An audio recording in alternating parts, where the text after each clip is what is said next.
Hi dears, types of resources. It's an important topic from our first chapter, resources and development. Okay, types of resources. We can divide resources into different types. First one, on the basis of origin. On the basis of origin, we can divide the resources into two, biotic and abiotic. Biotic means all living organisms. All living organisms are included in the topic of biotic. For example, plants, animals, microorganisms, all are some examples for the biotic resources. Okay, biotic means all living organisms. Then abiotic. Abiotic means non-living physical and chemical components. Non-living physical and chemical components like water, soil, sunlight, temperature, etc. These are abiotic resources. Okay. On the basis of origin, we can divide our resources into two, biotic and abiotic. Biotic means all living organisms and abiotic means non-living physical and chemical components. These are including in the topic of abiotic. Next one, second category, on the basis of exhaustibility. On the basis of exhaustibility, we can divide our resources into two. Exhaustibility meaning capable of being used up.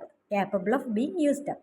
That means നമുക്കൊരു റിസോഴ്സസിനെ എത്രത്തോളം use ചെയ്യാൻ പറ്റും, അതിന് നമുക്ക് എത്ര വീണ്ടും വീണ്ടും use ചെയ്യാൻ പറ്റുന്നതുണ്ടാവും. വൺസ് ഒന്ന് യൂസ് ചെയ്ത് കഴിഞ്ഞാൽ പിന്നെ എന്ത് ചെയ്യാൻ പറ്റില്ല, പിന്നെ അത് യൂസ് ചെയ്യാൻ പറ്റാത്തതുണ്ടാവും അല്ലേ. അങ്ങനെയുള്ള ഒരു റിസോഴ്സസിനെ, ഒരു തിങ്ങിനെ നമുക്ക് എത്രത്തോളം യൂസ് ചെയ്യാൻ പറ്റും എന്നുള്ളതിനെയാണ് എക്സ്ഹോസ്റ്റിബിലിറ്റി എന്ന് പറയാം. capable of being used up. Okay, so on the basis of exhaustibility we can divide into two, renewable resources and non-renewable resources. Renewable resource means it can be replenished naturally over time. നമ്മൾ use ചെയ്ത് കഴിഞ്ഞാൽ it will be recreate or reproduce. വീണ്ടും വീണ്ടും അതിന് നമ്മൾ once ഒന്ന് use ചെയ്ത് കഴിഞ്ഞാൽ വീണ്ടും വീണ്ടും വീണ്ടും അത് റീക്രിയേറ്റ് ആയിക്കൊണ്ടിരിക്കില്ല, പുതിയത് ഫോം ചെയ്യുന്നതിനെയാണ് റിന്യൂവബിൾ റിസോഴ്സ് എന്ന് പറയാം. ഫോർ എക്സാമ്പിൾ സൺലൈറ്റ് നമ്മൾ എത്ര യൂസ് ചെയ്താലും അത് തീർന്നു പോകില്ല, വീണ്ടും വീണ്ടും അത് ക്രിയേറ്റ് ആയിക്കൊണ്ടേയിരിക്കും. അതുപോലെ തന്നെ വിൻഡ്, ഇതൊക്കെ നമ്മുടെ റിന്യൂവബിൾ റിസോഴ്സസിനുള്ള എക്സാമ്പിളാണ്. Okay, sunlight and wind. So it can be replenished naturally over time. Then non-renewable resource. Non-renewable resource means it's a finite ആയിട്ടുള്ള റിസോഴ്സസ് ആണ് and it can't be replaced once used. അല്ലേ, once ഒന്ന് use ചെയ്ത് കഴിഞ്ഞാൽ പിന്നെ എന്തുണ്ടാവില്ല, ആ use ചെയ്തത് വീണ്ടും അവിടെ ക്രിയേറ്റ് ആവില്ല, അത് യൂസ് ചെയ്യുന്നതിനനുസരിച്ചിട്ട് അവിടെ അത് തീർന്നുകൊണ്ടിരിക്കും. That is non renewable resources. Okay, non renewable resource it's are finite and it can't be or it cannot be replaced once used. For example, fossil fuels. Okay, fossil fuels like coal, oil, natural gas. ഇതൊന്നും നമുക്ക് എന്ത് ചെയ്യാൻ പറ്റില്ല, once ഒന്ന് use ചെയ്ത് കഴിഞ്ഞാൽ വീണ്ടും അത് റീക്രിയേറ്റ് ആവില്ല, നമ്മൾ യൂസ് ചെയ്യുന്നിടത്തോളം അത് തീർന്നുകൊണ്ടേയിരിക്കും. അങ്ങനെയുള്ള റിസോഴ്സസുകളാണ് ഓൺ ദ നോൺ റിന്യൂവബിൾ റിസോഴ്സിൽ ഇൻക്ലൂഡ് ആയിട്ടുള്ളത്. Okay, so on the base of exhaustibility it can be divided into two, renewable resources and non-renewable resources. Then on the basis of ownership, we can divide into four, individual resources, community, natural resources and international resources. Individual resource means it's owned and controlled by a single person. Okay, owned and these resources are owned and controlled by a single person. It means individual include ആയിട്ടുള്ളത് അതാണ്. For example, ഒരു personal property, skill, knowledge, അതൊക്കെ നമുക്കൊരു individual റിസോഴ്സസിനുള്ള എക്സാമ്പിളായിട്ട് പറയാം. It's owned and controlled by a single person. ഒരു single പേഴ്സണിൻ്റെ കൺട്രോളിലും ഓണർഷിപ്പിലുള്ള റിസോഴ്സസുകളാണ് ഇൻഡിവിജ്വൽ റിസോഴ്സസിൽ ഇൻക്ലൂഡ് ആയിട്ടുള്ളത്. Next one, community. Community means it's any assets that can be used to meet the needs and enhance the leaves of a community members.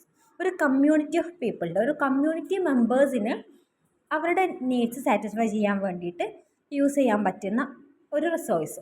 Okay, നമ്മൾ ഇൻഡിവിജ്വലിൽ പറഞ്ഞത് ഒരു സിംഗിൾ പേഴ്സൻ്റെതായിരുന്നു, എന്നാൽ കമ്മ്യൂണിറ്റിയിൽ പറഞ്ഞത് ഒരു സിംഗിൾ പേഴ്സൺ അല്ല, ഒരു കമ്മ്യൂണിറ്റി മെമ്പേഴ്സിന്. അത് എന്ത് അസെറ്റും ആകാം, any asset that can be used to meet the needs and enhance the lifes of community members. ഒരു കമ്മ്യൂണിറ്റി ഓഫ് പീപ്പിളിന്, ഒരു കമ്മ്യൂണിറ്റി മെമ്പേഴ്സിന് അവരുടെ നീഡ്സ് സാറ്റിസ്ഫൈ ചെയ്യാൻ വേണ്ടിയിട്ട് യൂസ് ചെയ്യാൻ പറ്റുന്ന റിസോഴ്സസുകളാണ് കമ്മ്യൂണിറ്റിയിൽ ഇൻക്ലൂഡ് ആയിട്ടുള്ളത്. Then national. Second one, national means national resources means under the control of the state or union government. ഒരു യൂണിയൻ ഗവൺമെൻറ്റിൻ്റെ control or A state government, ഏതെങ്കിലും ഒരു സ്റ്റേറ്റ് ഗവൺമെൻറ്റിൻ്റെ കൺട്രോളിൽ വരുന്ന റിസോഴ്സസുകളാണ് നാഷണൽ റിസോഴ്സസിൽ ഇൻക്ലൂഡ് ആയിട്ടുള്ളത്. ഫോർ എക്സാമ്പിൾ പറയുകയാണെങ്കിൽ റെയിൽവേ അത് നമ്മുടെ ഇന്ത്യൻ ഗവൺമെൻറ്റിൻ്റെ അണ്ടറിലുള്ളതാണ്. ഓക്കെ, അപ്പോൾ ഒരു നാഷൻ്റെ അണ്ടറിലുള്ളത്. ഓർ ഫോറസ്റ്റ് നമുക്ക് പറയാം അല്ലേ, ഫോറസ്റ്റ് ഓർ റെയിൽവേ ഇതൊക്കെ എന്താണ് ഗവൺമെൻറ്റിൻ്റെ അണ്ടറിലുള്ളതാണ്, ഒരു സിംഗിൾ നാഷൻ്റെ അണ്ടറിൽ വരുന്നത് അല്ലെങ്കിൽ ഒരു സ്റ്റേറ്റ് ഗവൺമെൻറ്റിൻ്റെ അണ്ടറിൽ വരുന്നതിനെയാണ് നാഷണൽ റിസോഴ്സസിൽ നമ്മൾ ഇൻക്ലൂഡ് ചെയ്യുന്നത്. Next one international resources it related to all the nations of the world.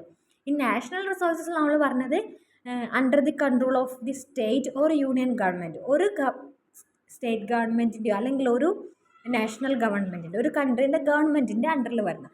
But international എന്ന് പറയുമ്പോൾ അതൊരു സിംഗിൾ നാഷൻ്റെ അണ്ടറിലുള്ളതല്ല, related to all the nations of the വേൾഡിലെ കംപ്ലീറ്റ് ഓൾ നാഷൻസിൻ്റെയും. എക്സാമ്പിളായിട്ട് നമുക്ക് mountains, seas, volcanoes, daylight, water, these are some examples for international resources അല്ലേ. നമ്മൾ പറയുകയാണ് ഇപ്പോൾ മൗണ്ടെയിൻസ് നമുക്ക് പറയാൻ പറ്റില്ല അല്ലേ, മൗണ്ടെയിൻസ് നമ്മുടെ ഇന്ത്യൻ്റെത് മാത്രമാണെന്ന് പറയാൻ പറ്റുമോ? നോ. സീസ്, ഇന്ത്യൻ ഓഷ്യൻ, അത് നമ്മുടെ ഇന്ത്യൻ്റെത് മാത്രമാണ്, ഇന്ത്യൻ്റെ കൺട്രോളിലുള്ളതാണെന്ന് നമുക്ക് പറയാൻ പറ്റുമോ? നോ. ഓഷ്യനിൽ എന്താണ് നമുക്കുള്ളതുപോലെ എല്ലാ റൈറ്റ്സും എല്ലാ അതോറിറ്റീസും എന്തുണ്ട്, എല്ലാ നേഷനും ഉണ്ട്. മൗണ്ടെയിൻസ് ആണെങ്കിലും സീസ് ആണെങ്കിലും വോൾക്കാനോസ് ആണെങ്കിലും വാട്ടർ, ഈ എർത്തിലുള്ള വാട്ടർ മൊത്തം ഒരു സിംഗിൾ കൺട്രീൻ്റെതാണെന്ന് നമുക്ക് പറയാൻ പറ്റില്ല. അതിലെല്ലാ പീപ്പിളിനും എന്തുണ്ട്, ഈക്വൽ അതോറിറ്റി ഉണ്ട് അല്ലെങ്കിൽ ഈക്വൽ റൈറ്റ് ഉണ്ട്. സോ അങ്ങനെയുള്ള റിസോഴ്സസുകളാണ് ഇൻ്റർനാഷണൽ റിസോഴ്സസിൽ ഇൻക്ലൂഡ് ആയിട്ടുള്ളത്, related to all the nations of the world.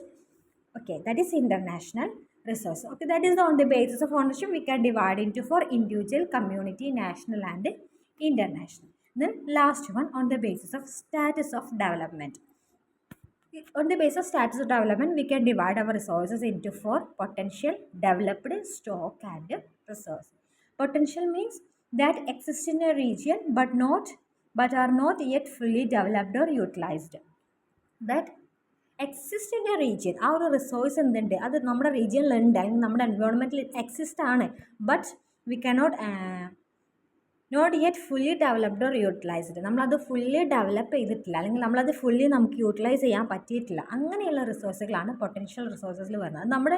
ഇപ്പോഴും നമ്മൾ അത് റീജിയനിൽ ഇവിടെ ഉണ്ട്, അത് എക്സിസ്റ്റ് ചെയ്യുന്നുണ്ട്, ബട്ട് നമുക്കത് ഫുള്ളി യൂട്ടിലൈസ് ചെയ്യാൻ പറ്റിയിട്ടില്ല. അങ്ങനത്തെ റിസോഴ്സുകളാണ് പൊട്ടൻഷ്യൽ റിസോഴ്സസിൽ ഇൻക്ലൂഡ് ആയിട്ടുള്ളത്. Next developed that are developed and ready to use. Okay, developed and ready to use. Developed ആണ് ready to use ആയിട്ടുള്ള resources. For example petroleum, coal, water, soil, forest അല്ലെ നമ്മൾ common ആയിട്ട് പറയുന്ന നമ്മുടെ റിസോഴ്സുകളെല്ലാം ഡെവലപ്ഡ് റിസോഴ്സ് ആണ്. That's are developed and ready to use. Then സ്റ്റോക്കും റിസർവും ഓൾമോസ്റ്റ് സെയിം ഒരുപോലെ തന്നെയാണ്, ഒരു വലിയൊരു ഡിഫറൻസ് ഒന്നും വരാനില്ല. Stock means materials in the environment that have the potential to satisfy human needs but are not currently accessible or utilized due to lack of technology or other limitations. Okay, that's ഈ ഒരു റിസോഴ്സസിന് സ്റ്റോക്കോ റിസർവിലൊക്കെ വരുന്ന resources എന്താണ്, this have the potential to satisfy human needs, നമ്മുടെ needs satisfy ചെയ്യാനുള്ള resources ആണ്. But നമുക്ക് എന്ത് ചെയ്യാൻ പറ്റില്ല, it can be utilised due to lack of technology or other limitation. ഒന്നുകിൽ ടെക്നോളജീൻ്റെ ലിമിറ്റേഷൻസ്, ടെക്നോളജി ഇല്ലാത്തത് കൊണ്ട് നമുക്കത് യൂട്ടിലൈസ് ചെയ്യാനായിട്ടുള്ള ഇനഫ് ടെക്നോളജി നമുക്കില്ല, ഓർ എനി അതർ ലിമിറ്റേഷൻ, എന്തൊക്കെയോ ലിമിറ്റേഷൻസ് കൊണ്ട് നമുക്കത് യൂസ് ചെയ്യാൻ പറ്റുന്നില്ല. അങ്ങനെയുള്ള റിസോഴ്സസുകളാണ് ഈ സ്റ്റോക്ക് റിസർവ് റിസോഴ്സുകളിലൊക്കെ ഇൻക്ലൂഡ് ആയിട്ടുള്ളത്. ഓക്കെ, അപ്പോൾ അതാണ് that is on the basis of status of development we can divide into potential, developed, stock and reserve. Okay, this all about the types of resources. It's a pie chart of resources, classification of resources on the basis of origin, biotic resource, abiotic resource, on the basis of ownership, individual, community, national and international, on the basis of exhaustibility, renewable resources and non-renewable resources, on the basis of status of development, potential, developed, stock and resource.